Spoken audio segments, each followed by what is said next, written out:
देखिए third number question देखिए। Third number question आपका ये टाइम एंड वर्क कार्य और समय से है।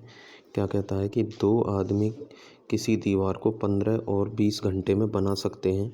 अगर वो साथ मिलकर काम करें तो वो 280 ईंट प्रति घंटे कम काम करते हैं और दीवार को 12 घंटे में बना देते हैं। दीवार में ईंटों की संख्या ज्ञात कीजिए।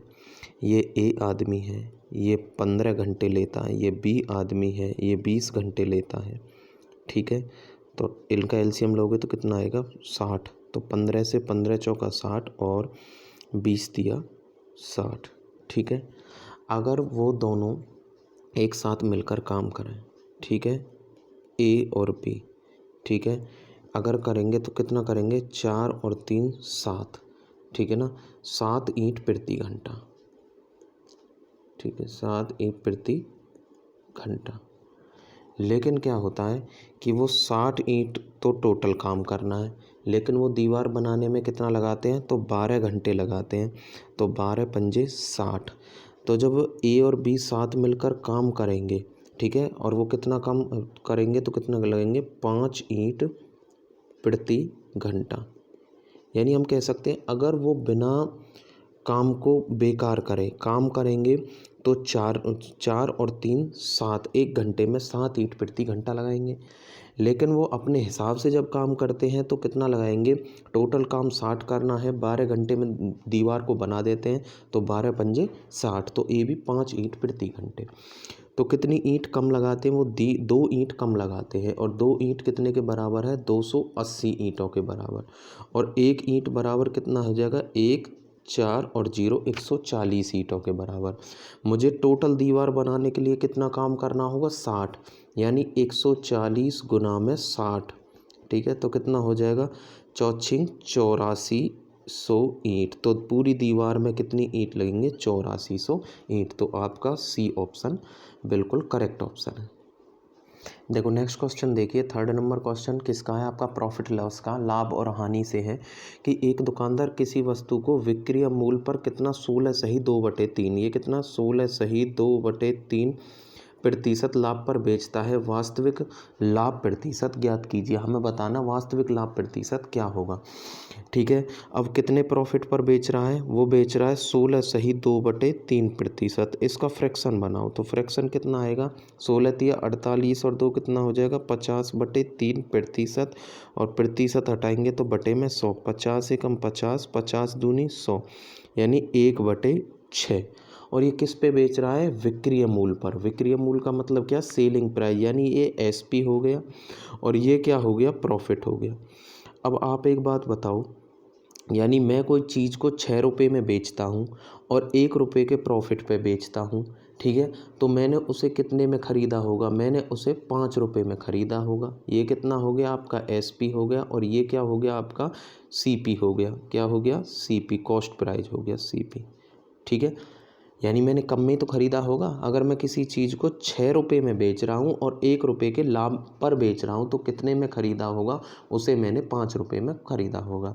यानी मेरा सीपी कितना है, कॉस्ट प्राइस कितना आपका 5 रुपये है और प्रॉफिट कितना हो रहा है मेरा 1 रुपये हो रहा है। प्रॉफिट तो ये है मेरे पास 1 रुपये। तो हमें क्या निकालना है प्रॉफिट परसेंटेज निकालना है। तो कितना होगा प्रॉफिट अपॉन में सीपी इंटू 100। जो प्रॉफिट होता है हमेशा किस पर होता है क्रय मूल्य यानी कॉस्ट प्राइस पर होता है। तो प्रॉफिट कितना 1 है और सीपी कितना है 5 है, गुना में 100। 5 से देखो 5 दूनी 10 यानी 20%। तो उसे वास्तविक जो लाभ होगा, और वास्तविक लाभ हमेशा किस पर होता है क्रय मूल्य पर। किस पर क्रय मूल्य पर। क्रय मूल्य बोले तो सीपी यानी कॉस्ट प्राइस, यानी जितने में हम चीज़ को खरीद कर लाए हैं। देखो ये क्वेश्चन किससे है आपका, ये क्वेश्चन आपका परसेंटेज से है। और परसेंटेज से है क्वेश्चन आपको क्या कहता है कि अगर किसी संख्या का, ये क्या आपका 11 सही 1/9 प्रतिशत इसी में जोड़ दिया जाए तो कितनी 400 बनता है। तो वास्तविक संख्या ज्ञात कीजिए। हमें वास्तविक संख्या ज्ञात करनी है। ठीक है, तो कितनी है 11 सही 1/9 प्रतिशत बन जाती है। ठीक है, अगर किसी संख्या का 11 सही 1/9 प्रतिशत उसी में जोड़ दिया जाए तो कितनी 400 बन जाती है। तो वास्तविक संख्या ज्ञात कीजिए। अब 11 सही 1/9 का आप फ्रैक्शन बताओ। तो 11 नंबर 99 और एक कितना हो जाएगा 100/9 प्रतिशत, और परसेंटेज हटाएंगे तो अपने अपॉन में कितना करेंगे 100 डिवाइडेड बाई 100। 100 से 100 कैंसिल हो गया यानी 1/9 हो गया।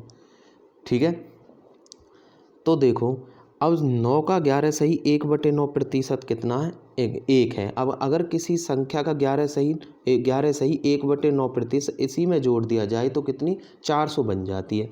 अब अगर ये क्या है हमारे पास रियल संख्या है, ये क्या है वास्तविक संख्या है, और संख्या में कितना जोड़ दिया जाए उसका 11 सही 1/9 प्रतिशत जोड़ दिया जाए तो कितनी बन जाती है 400। तो जोड़ दो तो कितना हो जाएगा 9 और 1 10, 10/9, और 10 यूनिट बराबर कितने के दे रखी है 400 के, और 1 यूनिट का मान कितना आ जाएगा आपका निकल के आ जाएगा 40।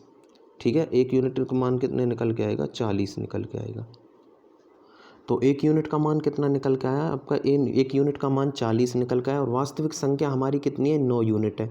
तो 40 से गुना कर दो तो कितना हो जाएगा 9 चौक 36 यानी 360 आंसर आएगा। इसमें ऑप्शन में दिया नहीं है, किसी के नीचे लिख दो कितना आएगा 360। ठीक है, तो कितना आंसर है 360 आंसर है। ठीक है, एक बार फिर देखो कि अगर किसी संख्या का 11 सही 1/9 प्रतिशत इसी में जोड़ दिया जाए तो 400 बन जाती है, संख्या ज्ञात कीजिए। हमने क्या किया 11 सही 1/9 प्रतिशत है, इसका हमने क्या किया 11 सही 1/9 प्रतिशत का फ्रैक्शन बना लिया तो 1/9 आ गया। जो 9 है वो क्या हमारा परसेंट 9 है वो रियल संख्या है, और जो 1 है ऊपर वो परसेंटेज रिजल्ट है, यानी हम कह सकते हैं कि 9 का 11 सही 1/9 प्रतिशत कितना है 1 है। अब वो 11 सही 1/9 ही जोड़ना है।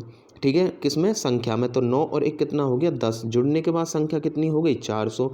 तो 10 से कैंसिल करेंगे तो कितना आएगा 1 यूनिट का मान 40, और वास्तविक संख्या कितनी है 9, 9 गुना में 40 तो 9 चौक 36 कितना आ जाएगा आंसर 360।